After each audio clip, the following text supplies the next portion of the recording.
Praise the lord. ఈ దినం దేవుని వాగ్దానం, నిత్యమైన కృపతో నీకు వాత్సల్యము చూపించదును. యెషయా గ్రంథము 54 అధ్యాయము 8వ వచనము.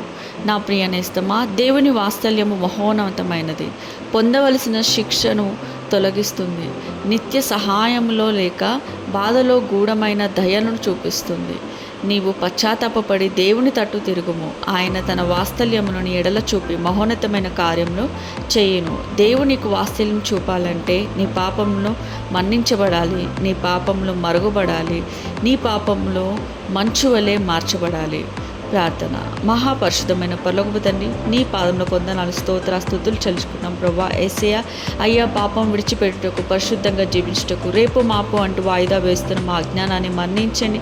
మా మనోనేత్రాలు తెరవని తండ్రి. నీటి బుడగల వంటి మా జీవితంలో ఎప్పుడు చనిపోతామో తెలియని బ్రతుకులో పాపంలోనే చనిపోయి నరకానికి పోకుండా, ప్రాణం ఉండగానే పాపం విడిచిపెట్టి బ్రతుకుండగానే నీ యందు భయం కలిగి ప్రవర్తించే సంపూర్ణ మారు మనసు మాలో పుట్టించండి నాయన. ఈ రోజే మీకు సరెండర్ అయిపోవాలి తండ్రి. రక్షణ పొంది పరలోక భాగ్యాన్ని పొందే ధన్యత మాకందరికీ ఇవ్వమని వేడుకుంటున్నాను నా తండ్రి. ఎంతటి పాపినైనా క్షమించగలి ప్రేమ స్వరూపి అయినా నీకే స్తుతులు చెల్లించుకుంటున్నాను నా తండ్రి. మీ వాక్యం చేత మమ్మల్ని ఆదరించండి. సమస్యను ఎదుర్కొనే యుక్తిని, శోధన జయించే శక్తిని మాకు ఇవ్వమని వేడుకుంటున్నాను నా తండ్రి.